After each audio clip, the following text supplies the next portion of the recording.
Psychologists have reported that within the past 10 years, there has been a rise in mistrust between partners in romantic relationships.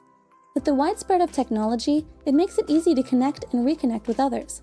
But technology can cause people to feel isolated, just as much as it expands our world of networking. As a result, social connection is stifled from the challenges of being vulnerable. Here are 6 ways you can break free from your trust issues. 1. Ask yourself how your reactions line up with reality. Our emotions exist to tell us when something is or isn't working, but sometimes they can get the best of us and distract us from problem solving when we're being rash, angry, or defensive. As a result, the thoughts we have may not always be an honest perception of what is happening. Self-evaluation is key.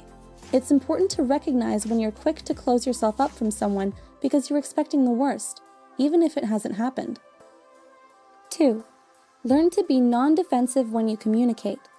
People like consistency. Even if a life situation is toxic, we may be hesitant to embrace change because familiarity is more important to us. That's why old habits are hard to break. This includes our communication patterns. Learn to be non-defensive by trying to understand where the other person is coming from. Ask yourself if they're an actual threat, or if that's what you've been training yourself to believe. Chances are, people take the time to talk to you because they care about you, not because they want to hurt you. 3. Let people know what you need and be direct about it. Communication is a two-way street. People aren't mind readers. Dropping hints and expecting people to play detective is only going to set you up for disappointment.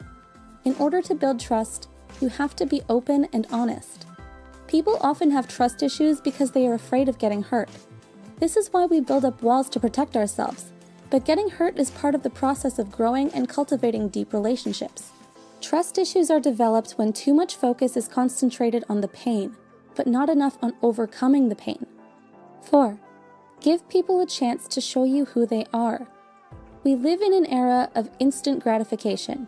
We want relationships to be easy and immediate, but people aren't vending machines, and building trust doesn't just happen when we want it to. We must learn to be patient and spend time with others to get to know them. People often try to look for perfection when they have trust issues. As a result, they may seek perfection in others in order to avoid conflict. But superficial relationships aren't fulfilling nor healthy for making social connections. Give people time to show you their true colors, and you may be surprised that you can go through challenges well together. 5. Practice open-ended conversations that allow disagreements. It's easy to fall into the trap of anger or bottling our thoughts because we don't want to rock the boat. Rather than holding on to insecure thinking, practice having open-ended conversations and debates. It's healthy to sometimes disagree, and it's important to understand that others can view things differently without feeling a need to control, belittle, or mold them. 6. Confront your fears and don't allow them to hold control over you. Letting go is a scary thing, and that fear sometimes never goes away, but you need to decide if it's holding you back. Remember, you have the power to work through your struggles openly and honestly. Don't allow self-doubt to bring you down. You have it in you to connect and build trust with others. What holds you back from trusting others? Please share your thoughts with us below. Do that one dance, baby. That one dance.